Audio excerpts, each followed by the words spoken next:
Hello hello hello. हाँ hello.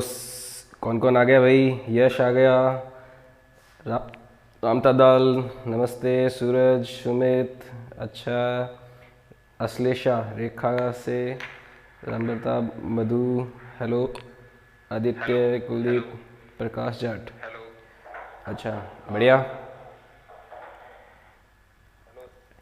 चलो काफ़ी लोग आ गए हैं तो क्लास शुरू करते हैं पर।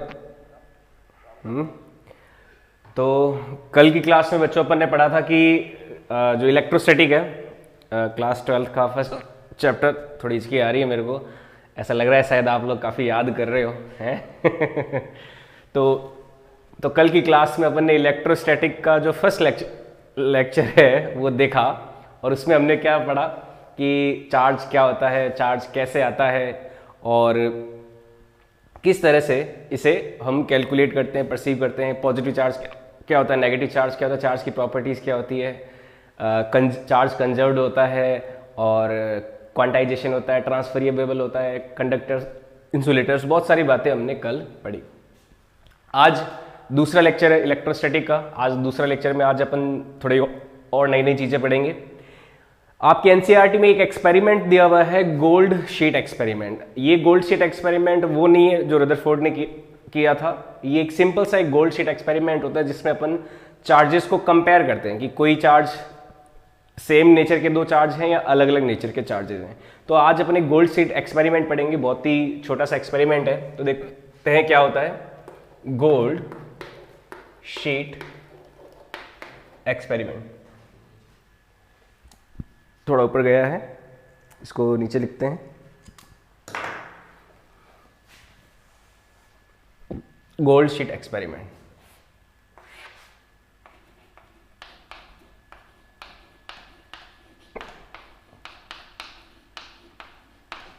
एक्सपेरिमेंट,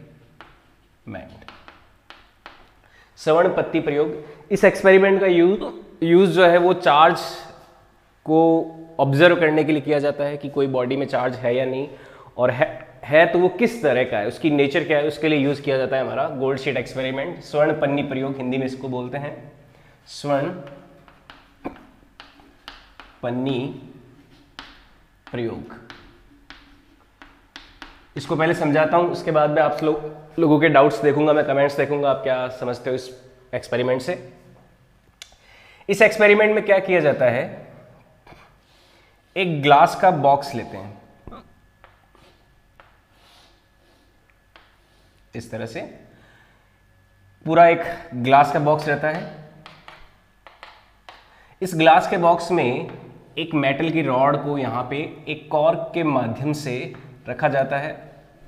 एक ये मेटल की रॉड होती है, और यहां पे एल्युमिनियम की जो शीट है, या फिर गोल्ड शीट या फिर एल्युमिनियम की शीट, यहां पे गोल्ड ऑब्लिक एल्यूमिनियम भी ले सकते हैं। बहुत हल्का जो शीट होता है ना, पन्नी, उसको लिया जाता है। तो यहां पे शीट्स को लिया जाता है। ये मेटल रॉड है,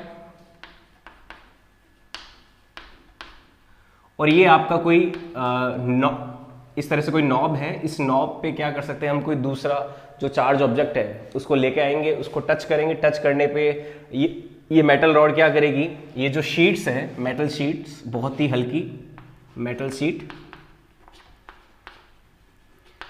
थिन मेटल शीट्स है ये, बहुत ही पतली और हल्की मेटल शीट्स होती है। तो थोड़ा पानी पी लेता हूं, हिचकी रुक जाए।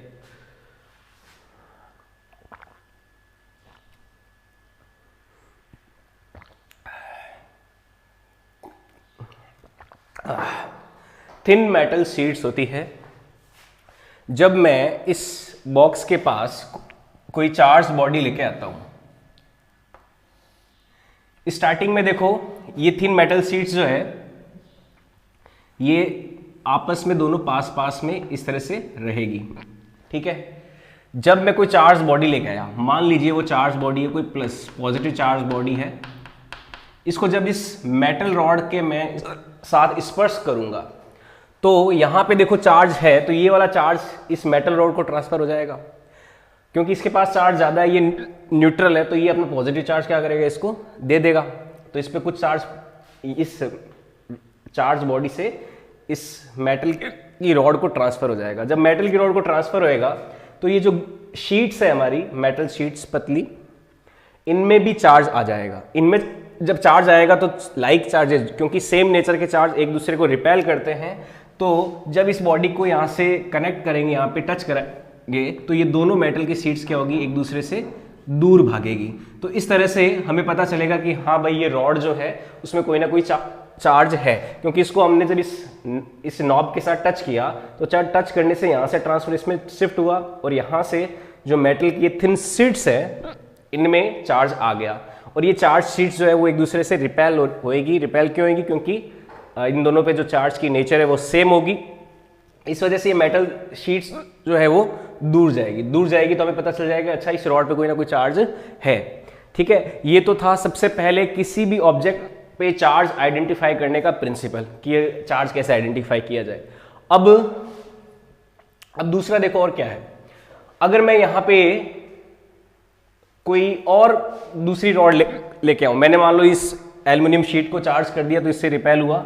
अब मैं कोई और ऐसा कोई बॉडी लेके आऊं जिसमें फिर पॉजिटिव चार्ज है और पहले वाली बॉडी से वो चार्ज थोड़ा ज्यादा है, तो उस बॉडी को जब मैं यहाँ पे टच करूंगा तो चार्ज और ज्यादा शिफ्ट होगा, इसमें और ज्यादा शिफ्ट होगा, तो ये जो मेटल की जो एल्युमिनियम की जो सीट है वो और ज्यादा दूर जाएगी। इससे हमें क्या पता चलेगा कि जो इस बार आप रॉड लेके आए हो वो भी कैसी है, पॉजिटिव चार्ज वाली है।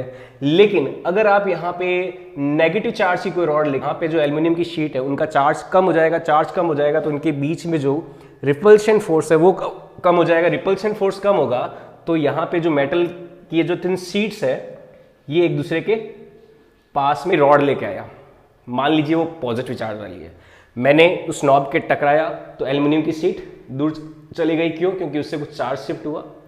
अब दूसरे केस में मैंने क्या किया, मैं फिर एक कोई रॉड लेके आया, मुझे नहीं पता कि उसके ऊपर चार्ज पॉजिटिव है या नेगेटिव है, मुझे ये बात नहीं पता, मुझे चेक करना है। मान लो मैंने इस रॉड को यहाँ पे जब टच किया तो ये जो गोल्ड की शीट है जितना गैप उनमें पहले था, अगर गैप बहुत ज्यादा बढ़ जाता है तो उससे क्या कंक्लूजन होगा कि जो रॉड अभी नई वाली लेके आए हो उसमें सेम चार्ज है जो पहले वाली रॉड में था। अब मान लीजिए पहले वाली रॉड में चार्ज पॉजिटिव था तो इस वाली रॉड में भी चार्ज कैसा होगा, पॉजिटिव चार्ज होगा। लेकिन अगर मैं नेगेटिव चार्ज वाली रॉड लेके आता हूं तो इन शीट्स में जो चार्ज है वो कम होगा, तो ये शीट क्या होगी, रिपल्शन कम होगा और ये शीट आपस में पास में आ जाएगी। आपस में पास में आ जाएगी तो क्या होगा, हमें क्या कंक्लूजन मिलेगा कि जो रॉड लेके आए हैं वो अपोजिट नेचर है, उसका चार्ज वो नहीं है पहले वाली रॉड जैसा। तो हम ये कंक्लूजन पे पहुंच जाएंगे कि जो अभी नई वाली रॉड लाए हैं उसमें नेगेटिव चार्ज है। तो इस एक्सपेरिमेंट के द्वारा हम ये पता लगा सकते हैं कि किस बॉडी में पॉजिटिव चार्ज है, नेगेटिव। क्वेश्चंस बनते हैं लॉजिकली, जिसमें बातों को घुमा फिरा के दोबारा पूछा जाता है कि पहले ये रॉड लेके आए तो शीट्स के बीच की डिस्टेंस बढ़ गई, फिर दूसरी रॉड लाए तो घट गई, तो बताओ पहली रॉड पे चार्ज कैसा था, दूसरी रॉड पे कैसा था। तो ये चीज़ें अपन को ध्यान में रखनी चाहिए। तो इस तरह के क्वेश्चंस बनते हैं। तो आप बताइए आपको समझ में आया नहीं आया, नोट कर लीजिए, डायग्राम बना लीजिए। और आप एनसीईआरटी इसका पढ़े, एनसीईआरटी में अच्छा लाइन टू लाइन इसको एक्सप्लेन किया हुआ है, उसकी थ्योरी आप वहाँ से पढ़ लें, अपने नोट्स में ये डायग्राम बना लें और एक ये रिजल्ट लिख लीजिए। ये एनसीईआरटी में दिया हुआ है तो इसको अपन को ध्यान में रखना है इसको।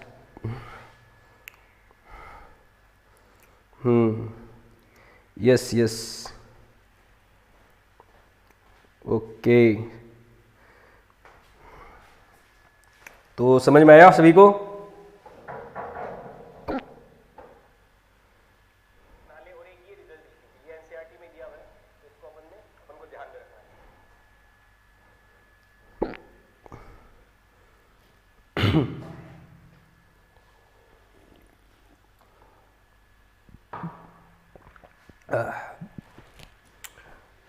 तो बच्चों कैसे, पानी पी लिया? सूरज हेलो, यस सर, ठीक है, नोट कर लिया, आगे बढ़ें। इसमें थोड़े रेशनल क्वेश्चंस ही होते हैं, ठीक है। 2-3 केसेस हैं, पहले एक रॉड लेके आए, शीट्स के बीच की डिस्टेंस बढ़ी, फिर एक रॉड लेके आए, डिस्टेंस बढ़ भी सकती है, घट भी सकती है। अगर डिस्टेंस बढ़ती है तो यानी कि जो रॉड लेके आए नई वाली उस पर भी चार्ज वैसा ही है जैसा पहले वाली पे था। अगर डिस्टेंस घटती है तो इसका मतलब ये है कि उस पर चार्ज जो है पहले वाली का अपोजिट नेचर का चार्ज है। तो इस तरह की चीज़ें यहाँ पे रहती है। ओके माधवन, तो ये बात है आपके गोल्ड सीट एक्सपेरिमेंट की। आगे बढ़ते हैं, अपन आगे चलते हैं। अब थ्योरेटिकल चीज़ें तो काफ़ी है वैसे, पर अपन सीधा जो मोस्ट इंपॉर्टेंट पार्ट है इस चैप्टर का, कूलाम्ब्स लॉ, उस तक पहुंचते हैं। एनसीईआरटी से आप एक बार थ्योरी पढ़ लेना, क्योंकि कल मैंने जो चीज़ें बताई, जो आज चीज़ें बताई है, उनको एनसीईआरटी में काफ़ी अच्छे से और भी एक्सप्लोर किया हुआ है, और भी ज़्यादा बताया हुआ है, तो आप वहाँ पे देख लो। ये सेगमेंट थोड़ा थ्योरेटिकल रहता है। अब अपन न्यूमेरिकल साइड जाएंगे। न्यूमेरिकल साइड में अपन पढ़ेंगे कूलाम्ब्स लॉ। बड़ा बड़ा फेमस लॉ है और बहुत ही काम का लॉ है। उसे अपन समझेंगे कि दो चार्ज अगर पार्टिकल्स हो तो उनके बीच में फोर्स कैसे लगता है, उसके बारे में जानेंगे कूलाम्ब्स लॉ के जरिए। तो हेडिंग लिख लीजिए कूलाम्ब्स लॉ।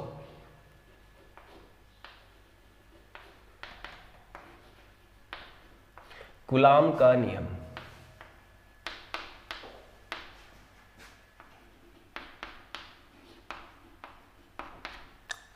कूलाम का नियम क्या कहता है, समझते हैं इसको।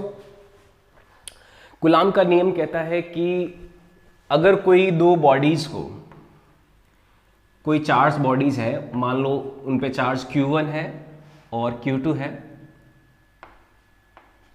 और उनके बीच की कोई डिस्टेंस है R, दो चार्ज बॉडीज जिन पे चार्ज Q1 Q2 है और किसी R डिस्टेंस पे रखे गए हैं, तो कूलाम क्या कहते हैं कि उनके बीच में जो लगने वाला इलेक्ट्रोस्टैटिक फोर्स है, इनके बीच में एक इलेक्ट्रोस्टैटिक फोर्स लगता है। ये इलेक्ट्रोस्टैटिक फोर्स, क्योंकि ये दोनों बॉडीज रेस्ट में, इस वजह से इनके बीच में एक फोर्स लग रहा है, जिसे इलेक्ट्रोस्टैटिक फोर्स कहते हैं।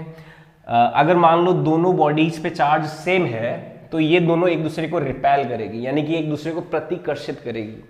यदि दोनों बॉडीज पे चार्ज अलग अलग है, ये पॉजिटिव है ये नेगेटिव है, दोनों बॉडीज एक दूसरे को अट्रैक्ट करेगी। ये कूलाम ने कुछ बातें बोली थी कि जब दो बॉडीज को R डिस्टेंस पे रखा जाता है तो उनके बीच में एक इलेक्ट्रोस्टैटिक फोर्स कार्य करता है, एक इलेक्ट्रोस्टैटिक फोर्स वर्क करता है।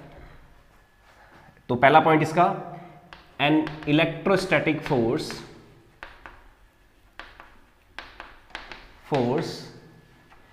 पहला पॉइंट ये हो जाएगा। अब इस इलेक्ट्रोस्टैटिक फोर्स की नेचर क्या होती है, जो सेम चार्ज होते हैं, लाइक चार्जेस में तो रिपल्शन फोर्स होता है और अनलाइक चार्जेस में अट्रैक्शन फोर्स होता है। यानी कि दो पॉजिटिव चार्ज को मैं अगर रख दूं तो उनके बीच में तो अगर रिपल्शन फोर्स, और यदि मैं दो नेगेटिव चार्ज रख दूं तो भी उनके बीच में क्या होगा, रिपल्शन फोर्स। लेकिन एक पॉजिटिव और एक नेगेटिव रख दूं तो उनके बीच में क्या होगा, अट्रैक्शन फोर्स। तो ये बात वैसे कल भी देखी थी, तो आज भी इसको लिख लेंगे कि like charges repel and unlike charges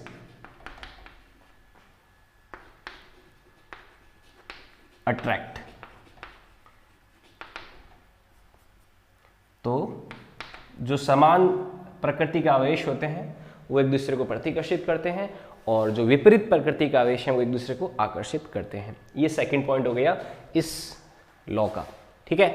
और ये जो लॉ है इसमें और भी ये पॉइंट्स होते हैं कि ये जो इलेक्ट्रोस्टैटिक फोर्स है, जितना ज़्यादा चार्ज का मैग्नीट्यूड होगा उतना ही ज़्यादा इलेक्ट्रोस्टैटिक फोर्स लगेगा। यानी कि ये इस फोर्स की जो वैल्यू है इन दोनों चार्जेस के प्रोपोर्शनल होगी। जितना ज़्यादा चार्ज होगा उतना ही ज़्यादा ये फोर्स होगा। दूसरा पॉइंट कि इनके बीच की डिस्टेंस के स्क्वायर के इनवर्सली प्रोपोर्शनल होता है, यानी डिस्टेंस जितनी ज़्यादा उतना ही ये फोर्स कम। और तीसरा पॉइंट कि इनके बीच का जो मीडियम है, कोई भी मीडियम हो सकता है, वैक्यूम हो सकता है, कोई गैस का मीडियम हो सकता है, किसी भी तरह का मीडियम हो सकता है, तो उस मीडियम पे भी इस फोर्स की वैल्यू डिपेंड करती है। तो ये जो इलेक्ट्रोस्टैटिक फोर्स है, इस इलेक्ट्रोस्टैटिक फोर्स को दिया जाता है F बराबर K Q1 Q2 upon R square. इस फॉर्मूले से इस इलेक्ट्रोस्टैटिक फोर्स को निकाला जाता है।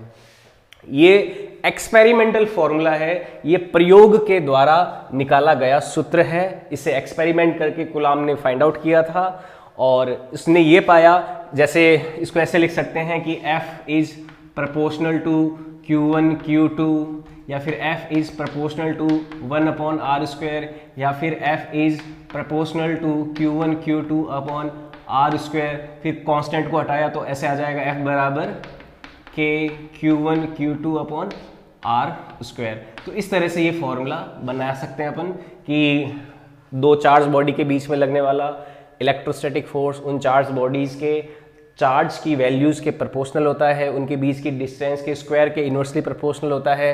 तो इस तरह से इस प्रोसीजर के जरिए इस फॉर्मूले को अपन एक जो थ्योरेटिकल आइडिया है उसका लिया जा सकता है। गुलाम ने ये एक्सपेरिमेंटल करके ये फॉर्मूला निकाला था। तो अपन को ये याद रखना है कि गुलाम फोर्स F बराबर क्या होता है के Q1 Q2 upon R square.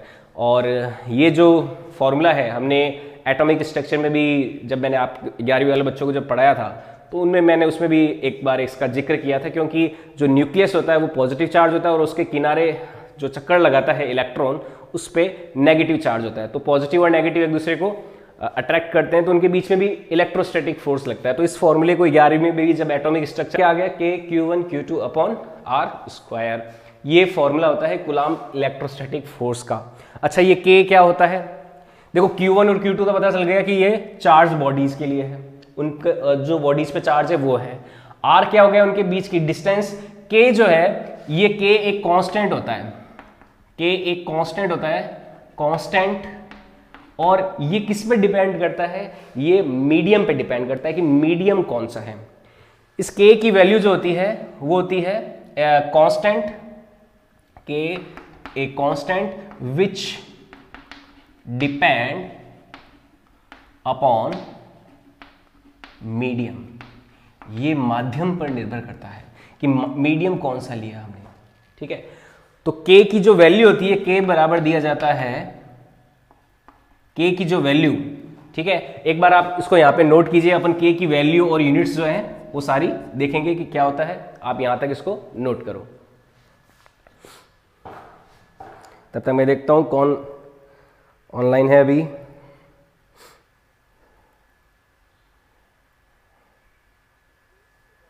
Negative sign नहीं आता क्या? नहीं, नेगेटिव साइन नहीं आता।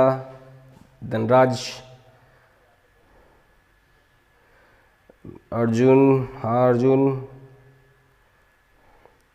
नहीं इसमें नेगेटिव साइन नहीं आता। नेगेटिव साइन देखो जो अपन ने 11th का, अगर तुम्हें थोड़ा याद होगा, धनराज ने शायद पूछा ये सर नेगेटिव साइन नहीं आता क्या? 11th क्लास में अपन ने वो इलेक्ट्रॉन और प्रोटॉन के बीच में जब फोर्स कैलकुलेट कर रहे थे उसके लिए निकाला था।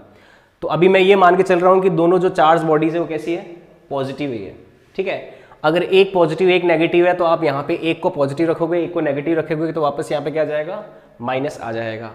एक नेगेटिव एक नेगेटिव, तो नेगेटिव नेगेटिव मिलके क्या हो जाएगा? पॉजिटिव। पॉजिटिव पॉजिटिव मिलके वापस पॉजिटिव, पॉजिटिव नेगेटिव मिलके क्या आ जाएगा? नेगेटिव।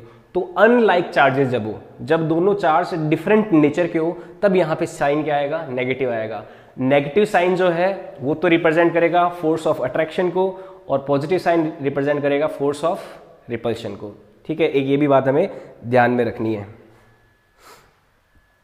हेलो, तो देखो K की जो वैल्यू है उसको अपन निकालते हैं पहले, और उससे पहले एक बात और कि अगर फोर्स साइन अगर पॉजिटिव है, यानी कि अगर पॉजिटिव साइन का कुछ भी हो सकता है, आपको चार्ज की value as with sign convention इसमें रखनी है, ठीक है, और उसके बाद में फोर्स की वैल्यू कैलकुलेट करनी है। अगर फोर्स का साइन पॉजिटिव आता है तो ये रिप्रेजेंट करेगा रिपल्शन को, ठीक है, और अगर फोर्स का जो साइन है नेगेटिव आता है तो ये रिप्रेजेंट करेगा अट्रैक्शन को।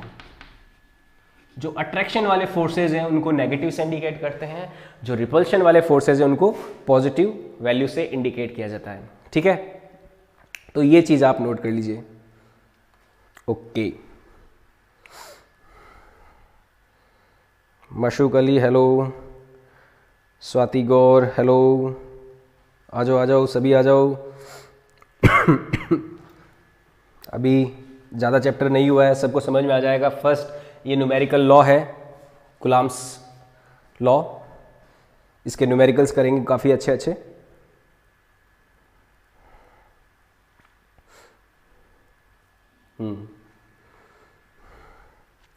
और काफ़ी लोग आ गए हैं, सभी को हेलो, अच्छे से पढ़ो। कोई भी डाउट आते हैं तो मैसेज कर देना। मेरा यहाँ पे ये मैसेज थ्रेड चलता रहता है, मैं इसको देखता रहता हूँ, तो कोई भी डाउट आए तो पूछ लेना, मैं यहाँ पे एक्सप्लेन कर दूंगा अथवा देख के। ठीक है। और तब तक जैसे अभी रुक गया हूँ तो आप लोग क्या कर सकते हो, अपनी कॉपी में एज इट इज़ सेम ये नोट्स को बना सकते हो, ठीक है। और सिंपल से इंग्लिश के टर्म्स हैं, हिंदी वाले भी क्या है कि इस तरह से नोट्स बना सकते हो, ऐसा कुछ ज़्यादा नहीं है। रिपल्शन यानी कि प्रतिकर्षण हो गया, अट्रैक्शन यानी कि आकर्षण हो गया, ठीक है। एक कांस्टेंट विच डिपेंड अपॉन मीडियम, एक ऐसा नियतांक जो माध्यम पर निर्भर करता है, ठीक है। तो ये सिंपल से पॉइंट्स है, आप लिख सकते हो। Aman Kumar yes CB sir, ये फ्री क्लास, बिल्कुल अमन, बिल्कुल फ्री क्लास है। और 12th की जो है क्लास होती है 3 बजे से लेके 7 बजे तक। 3 से 4 MR सर मैथ्स पढ़ाते हैं, 4 से 5 मैं फिजिक्स पढ़ाता हूँ 12th क्लास की, और 5 से 6 अभी केमिस्ट्री भी ले रहा हूँ। 5 से 6 ही मैं वापस आऊँगा केमिस्ट्री पढ़ाने के लिए, अभी सॉलिड स्टेट चैप्टर पढ़ा रहे हैं उसमें। और 6 से 7 हमारे संजय सर है जो 12th क्लास को बायो पढ़ाते हैं। सर इलेक्ट्रिकल फील्ड बता दीजिए। नहीं मशूक अली, अभी नहीं आएगा, वो थोड़ा टाइम लगेगा उसमें। पहले कुलाम्स, हम सीक्वेंस से चल रहे हैं, पूरा प्रॉपर जो क्लास का एक सीक्वेंस होता है उसी को फॉलो कर रहे हैं, अभी नहीं बताएंगे वो।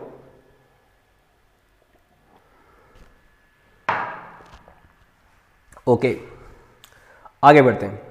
तो ये के क्या है, के के बारे में बात करते हैं। व्हाट इज दिस के है, तो वो बात हो गई। के है, हरियाणवी भाषा में के, तेरा के है रे, है ना। तो वैसे ये के क्या है, अपन इसको समझते हैं। के एक मीडियम का कांस्टेंट होता है, इसकी वैल्यू जो होती है वो होती है 9 × 10⁹ 9 × 10⁹ बड़ा ही सिंपल सा वैल्यू है, एक याद रखने लायक है कि 9 × 10⁹। ESU में, और इसमें कंफ्यूज मत होना, ESU और कुलाम में जो मैंने रिलेशन बताया था, एक कुलाम जो था किसके बराबर था, 3 × 10⁹ ESU के बराबर था। तो वो भी कुछ सिमिलर है यहाँ पे वैल्यू, लेकिन आपको के की जो वैल्यू है वो याद रखनी, के बराबर 9 × 10⁹, ठीक है। अच्छा, इसका यूनिट क्या होता है, यूनिट निकालते हैं पहले। यूनिट निकालने के लिए हमें क्या करना होगा, इस फॉर्मूले का यूज करना होता है। फोर्स की यूनिट हो गई न्यूटन, के की यूनिट निकाल लिए, चार्ज की यूनिट होगी कुलाम, तो ये हो गया कुलाम का square, divided by R square, R की यूनिट हो जाएगी मीटर स्क्वायर। तो के का जो यूनिट है वो हो जाएगा newton metre square upon coulomb square, ये हो जाएगा आपका के का यूनिट। या फिर कुलाम को जो है, कुलाम को अपन क्या लिखते हैं, कुलाम क्योंकि फंडामेंटल यूनिट नहीं है, मैंने चार्ज के उस लेक्चर में, आप फर्स्ट लेक्चर देखना, ये तीसरा लेक्चर है वैसे, जो फर्स्ट लेक्चर है उसमें मैंने बताया था कि कुलाम is not a fundamental unit, it is a derived unit, and which is the fundamental unit, and fundamental unit is ampere which is current. Okay, तो करंट जो है वो होती है फंडामेंटल यूनिट, और ये जो कुलाम जो होता है वो क्या होता है, डिराइव्ड यूनिट होता है। तो ये बात हमको पता है। तो कुलाम को क्या लिखते हैं, क्योंकि देखो करंट क्या होता है, आई, चार्ज अपॉन टाइम, तो कुलाम जो है उसको क्या लिख सकते हैं, आई × टी, या फिर एम्पियर × टाइम।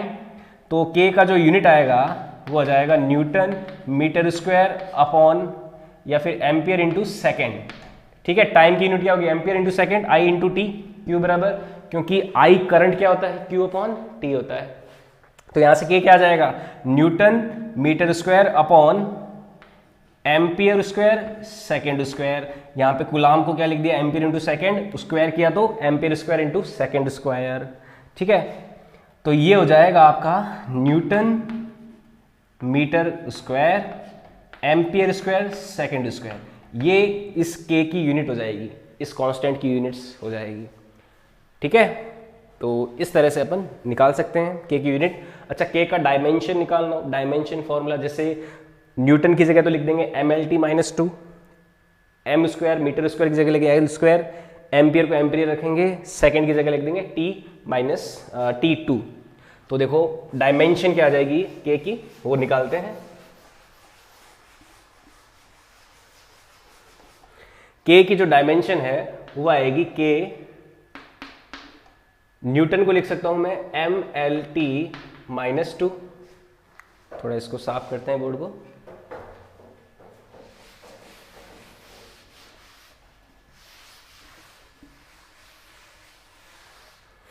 के की यूनिट आएगी, न्यूटन की जगह लिख सकता हूं मैं MLT-2, ये कहां पे लिखी, न्यूटन की जगह। मीटर स्क्वायर की जगह लिख सकता हूं L का 2, डिवाइडेड बाय m। लाइट चली गई।